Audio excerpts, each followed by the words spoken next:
Hello बच्चों, आज class 10th mathematics chapter 8 trigonometry के मोस्ट रिपीटेड सीबीएसई के क्वेश्चन डिस्कस करेंगे, जिनमें से मैक्सिमम टाइम आपके सीबीएसई एग्जाम में क्वेश्चन रिपीट हो जाता है। तो पहला क्वेश्चन है बेटा हमारा, prove that sine theta minus 2 sine cube theta divide में 2 cos cube theta minus cos theta which is equal to tan theta.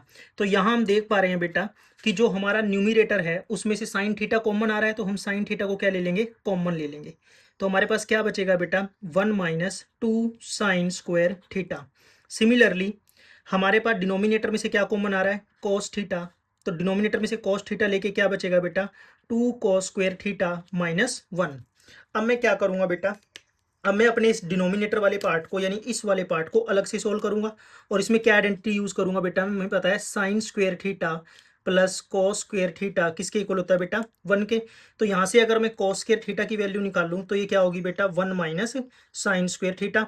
इस वैल्यू का यूज मैं अपने इस पार्ट को सोल्व करने के लिए करूंगा। तो ये पार्ट क्या है बेटा, 2 cos square theta minus 1 which is equal to किसके इक्वल आ जाएगा बेटा, ये 2 कॉस स्क्वायर थीटा की जगह क्या आएगा बेटा, 1 माइनस साइन स्क्वायर थीटा, और माइनस का क्या है 1।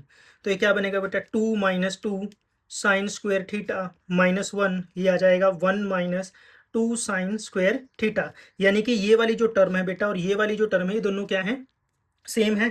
अब इस टर्म की जगह पे हम इस टर्म का यूज कर लेंगे। तो क्या बनेगा बेटा हमारा, ये sine theta 1 - 2 sine square theta divide में ये क्या आ गया बेटा हमारा कॉस थीटा, और इस पूरी टर्म को सोल्व करके हमने क्या निकाला है, 1 - 2 साइन स्क्वायर थीटा।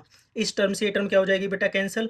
तो हमारे पास बचेगा साइन थीटा डिवाइड में कॉस थीटा, जो क्या होता है बेटा हमारा टेन थीटा। तो ये हमारा फर्स्ट क्वेश्चन था बेटा, और जो किसके साथ इक्वल है, राइट हैंड साइड के। सीबीएसई का मोस्ट एक्सपेक्टेड क्वेश्चन है बेटा, जो बहुत बार एग्जाम्स में आता भी है। तो हमारे पास क्या है बेटा क्वेश्चन, 1 + sin a डिवाइड में 1 - sin a। ये क्वेश्चन है बेटा, रूट में है तो हम इसको क्या कर लेंगे, रेशनलाइज। कैसे, 1 + sin a और 1 + sin a। रेशनलाइज कैसे किया बेटा इसे, यहाँ माइनस का साइन था तो साइन चेंज करके ऊपर नीचे क्या कर दिया, मल्टीप्लाई। तो ये क्या बन जाएगा बेटा हमारा, 1 + sin a क्या बन जाएगा, 1 + sin a का होल स्क्वायर डिवाइड में a - b क्या बन जाएगा बेटा, a² माइनस b²। अब हमें पता है बेटा कि साइन स्क्वायर ए प्लस कॉस स्क्वायर ए किसके इक्वल होता है, 1 के। तो यहां से अगर मैं वैल्यू निकाल लूं कॉस स्क्वायर ए की, तो ये आ जाएगा 1 माइनस साइन स्क्वायर ए। यानी ये 1 माइनस साइन स्क्वायर ए की जगह मैं क्या लिख सकता हूं बेटा, कॉस स्क्वायर ए। तो पुट कर दीजिए अपनी वैल्यू, क्या आ जाएगा, 1 + sin a का होल स्क्वायर डिवाइड में कॉस स्क्वायर ए।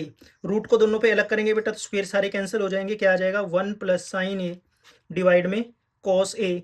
अब एक बार कॉस को 1 के अपोन में लिख लेंगे बेटा, और एक बार कॉस को साइन के अपोन में लिख लेंगे।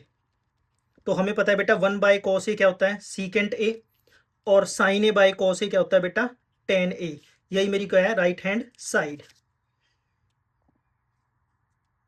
नेक्स्ट क्वेश्चन है बेटा, साइन की पावर 4 थीटा माइनस कॉस की पावर 4 थीटा प्लस 1 की आपने क्या निकालनी है बेटा, वैल्यू निकालनी है। तो इस टाइप के क्वेश्चन को ज़्यादा लंबा चौड़ा सॉल्व करने की नीड नहीं है। आप क्या करेंगे बेटा, इसमें डायरेक्ट थीटा की वैल्यू क्या कर देंगे, 45 डिग्री पुट कर देंगे। तो पुट करने के बाद क्या आएगा बेटा, इसमें इसमें आ जाएगा साइन 45 की पावर 4 माइनस कॉस 45 की पावर 4 प्लस का 1। इससे क्या हो जाएगा बेटा, ये कैंसिल। क्यों कैंसिल हो जाएगा बेटा, क्योंकि साइन 45 और cos 45 की जो वैल्यू होती है बेटा, वो क्या होती है, सेम होती है। तो हमारा आंसर क्या आ जाएगा बेटा, 1। That is our final answer.